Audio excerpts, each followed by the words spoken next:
அதாவது முதலமைச்சர் 2 மாத ஆட்சி எப்படி ஒரு அவலமான ஒரு ஆட்சி தான் அது.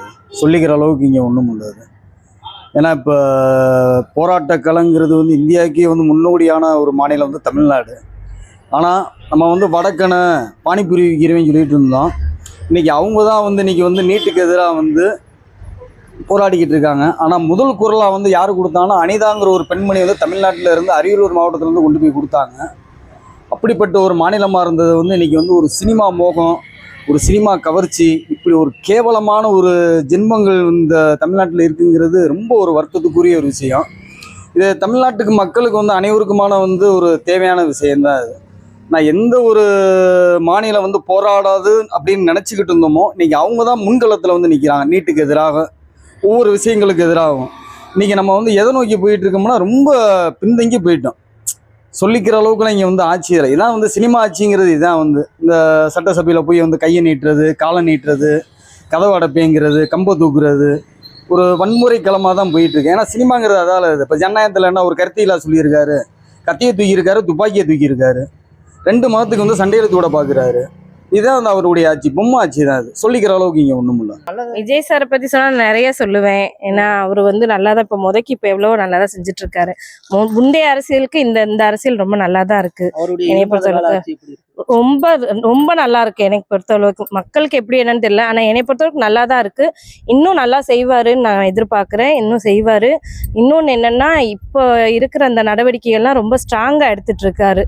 எங்க ஹஸ்பண்டே கவர்மெண்ட்லாம் வேலை பார்க்குறாரு. அவரே என்கிட்ட புலம்புவார் இப்படி இருக்கு, முதல்லது இப்படி இல்லை, இப்போ உள்ளது ரொம்ப ஸ்ட்ரிக்டா இருக்கு அப்படின்னா, இதைத்தான் நாங்க எதிர்பார்த்தோம். நீங்க தான் நல்லாட்சி கேட்டீங்க, நல்லாட்சி வந்துருச்சு, நீங்க பாருங்க இப்படிதான் இருக்கும், இனிமே ஆட்சி இப்படிதான் வேலை பார்க்கணும், இப்படி போனாதான் இந்த அரசியல், இந்த தமிழகம் நல்லா இருக்கும்னு நாங்க விரும்புறோம். இப்படிதான் வரணும்ட்டு எங்களுக்கு ஒரு ஆசை. இன்னொன்னு என்னன்னா, அண்ணன் இப்ப எல்லாமே கரெக்டா தான் செஞ்சுட்டு வராரு. இதே மாதிரி கடைசி வரைக்கும் போயிட்டாருன்னா எங்களுக்கு நல்லா இருக்கும். இன்னும் இவரே தான் இன்னும் ஆண்டுகிட்டே இருக்கணும்னு நாங்க விரும்புறோம். எங்கன்னா நாங்க ரசிகரா சொல்றோம், இவர் தான் ஆளணும்னு நாங்க விரும்புறோம். இருந்தாலும் எங்களுக்கு முந்தைய ஆட்சியோட இந்த ஆட்சி எங்களுக்கு நல்லா தான் இருக்கு. செய்யறதெல்லாம் இனிமே வந்துதான் செய்ய முடியும். எல்லாமே உடனே செய்ய முடியாது இல்லையா? வந்துதான் இனிமே கிடைக்கிறதுதான். இப்பதான் எல்லாத்தையும் உள்ள கொண்டு போய் வச்சிட்டு இருக்கேன்றாரு கஜானாக்குள்ள. இனிமே தான் எல்லாத்தையும் அவர் எடுத்து செய்வார். உடனே நாங்க எல்லாம் அது கொடுங்க இது கொடுங்கன்னு விரும்பல. இருந்தாலும் இனிமே போற ஆட்சி நல்லா தான் இருக்கும்னு நாங்க விரும்புறோம். குடிமை போதையில எழுபத்தி விளக்கிறது ரொம்ப சிறப்பாக இருக்குது. நல்ல ஆட்சியும் கொண்டு வர்றாங்க. மக்களுக்கான ஒரு நல்ல நிலையும் வந்துக்கிட்டு இருக்கு. அவர் பேரில் நம்பிக்கையும் உறுதி இருக்கு. சார் 2 மாதம் வந்திருக்காப்புல முதலமைச்சர் விஜய் சார். 2 மாதம் நல்லா பண்ணுறாப்புல. அந்த ஆட்சி வந்தால் நல்லது தான். அடுத்து குறைகள் இருந்தால் 10 ஆட்சி எப்படின்னு தெரியல. இந்த ஓட்டு போட்டது வச்சது நல்லது. என் குருமை நல்லது. அவர் நல்லா செய்வார், வைப்பார். பாதுகாப்பு ரொம்ப இல்லையே. எங்க பாதுகாப்பு இருக்கு? இனிமே அவர் கொஞ்சம் நல்ல நடவடிக்கை எடுத்துட்டு வரணும், அவ்வளவுதான். ஆமா, மாற்றமா இருக்கணும். விலைவாசி நியாயமா இருக்கணும். எங்கிட்டு போக முடியல விலைவாசியில. பரவாயில்ல, ஆனா இருந்தாலும் சில ஊர்ல மோசமா தானே இருக்கு. அதெல்லாம் கொஞ்சம் நல்லா வந்தா நல்லது. விஜய் ஆட்சியில் இப்போ 2 மாசமா நல்ல முறையில் ஆட்சி நடத்திட்டு இருக்காரு. நல்லது நடக்குது, நல்லதே நடக்குதுன்னு நம்புவோம். நடக்கும், நல்லதே நடக்கும். என்ன நடைமுறை என்ன? முதல்ல நாங்களாம் கான்ட்ராக்ட் வேலை பார்த்தோம். 17 வருஷமா பார்த்துக்கிட்டு இருக்கோம். நாங்கள் 17 வருஷம் பார்க்குறோம். இது குப்பை அள்ளுறது. எங்களுக்கு நிரந்தர ஸ்டாலின் எங்களுக்கு நிரந்தரப்படுத்துன்னு சொன்னார். அவரு படத்துல எடப்பாடி அதுக்கு முன்னாடி இருந்தவர், அவரு எங்களுக்கு இது பண்ணல.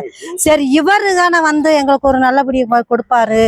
ஒரு ஆட்சி மாறணும்னு எங்களுக்கு நல்லது செய்வார், மக்களுக்கு நல்லது செய்வார். ஏன்னா நாங்கள் 17 வருஷம் 20 வருஷமா வேலை பார்த்து எங்களுக்கு எதுவுமே பலம் இல்லை. சம்பளம் தான் எங்களுக்கு தர்றாங்க ஒழிய இன்னும் எங்களை பெரமிட் ஆக்கலை. இவர் ஆட்சிக்கு வந்தால் எங்களுக்கு ஒரு நன்மதி செய்வாங்கன்னு நாங்கள் ஒரு நம்பிக்கை இருக்கிறோம். அவர் செய்யணும்னு. ஆனால் அவருக்காக நம்ம உட்கார வச்சுட்டோம். மக்கள் பூரா சேர்ந்து நம்ம உட்கார வச்சோம். அதுக்கு தான் இப்போதைக்கு பரவாயில்லாமல் அது ஓடுது. எனக்கு மனசாட்சிக்கு தெரியுது, பரவாயில்லாமல் ஓடுது. இனிமேல் அவர் வந்தோன்னா அடுத்து அவர் ஆட்சியில் நிரந்தரமாக உட்காரணும்னா எங்களுக்கு நல்லது செய்யணும். விஜய் ஆட்சிக்கு வந்தால் நிறையா ஏழைகளுக்கு எல்லா உதவியும் பண்ணுவாருன்னு சொன்னாங்க. அவங்க 3 மாதம் ஆச்சு, என்ன செஞ்சுருக்காங்க? எப்பவும் போல் உள்ள உரிமை தொகை, மகளிர் உரிமை தொகை அந்த 1000 ரூபா தான் வந்திருக்கு. முதியோர்களுக்கு உதவி செய்யலை. என்ன செஞ்சுருக்காரு? இன்னும் இது வரைக்கும் ஒன்றுமே செய்யலையே. 3 மாதம் ஆச்சு. மக்கள் குறைகளை கேட்க ஆள்னு வர்றாங்க, திருப்பி அதை சொல்கிறதுக்கு ஒருத்தரையும் காணுமே. ஒன்று கூட செய்யலையே. இந்த 3 மாதமாக ஒரு உதவி கூட செய்யலையே. விஜய் ஆட்சிக்கு வந்து இதை நாங்கள் அனுபவித்தோம், இதில் பிரயோஜனப்பட்டிருக்கோம் அப்படின்னு ஒன்றுமே வரலையே. ஏதாவது ஒரு உதவி பண்ண சொல்லுங்கள். இல்லாதவங்க, வயசானவங்க, அவங்களுக்கெல்லாம் உதவி பண்ணட்டும். 20 வருஷமா மகளிர் குழுவில் இருக்கோம். ஒரு லோன் வாங்கினா அது எங்களுக்கு ஒரு தள்ளுபடி பண்ணலாம். எங்களுக்கு ஏதாவது அது லோன் கொடுக்க சொல்லி ஏதாவது ஆர்டர் பண்ணலாம். எல்லாமே எங்களுக்கு மகளிருக்கு வந்து சலுகை பண்ணுறேன்னு சொன்னார். ஆனால் இது வரைக்கும் இன்னும் ஒன்றுமே செய்யலையே. அது எப்போ செய்வார்? இப்போ 2 மாதம் அவர் ஓடி இருக்காரு. இப்போ இது வரைக்கும் இந்த ஏரியாவுக்குள்ளே என்ன செஞ்சாருன்னு இன்னும் ஒன்றும் தெரியலை.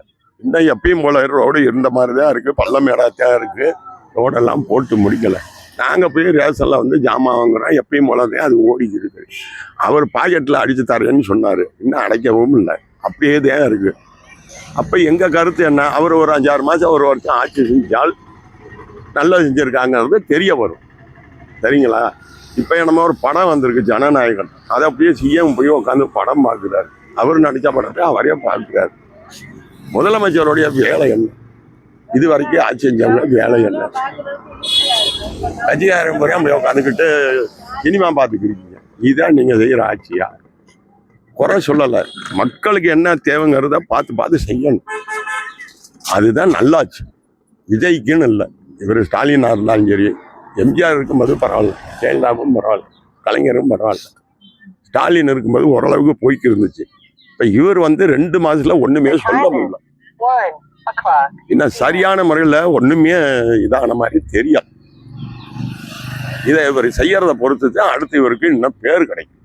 மக்களுக்கு இவர் நல்லது செய்ய பேர் கிடைக்கும். இதான் என்னால் சொல்ல முடியும்.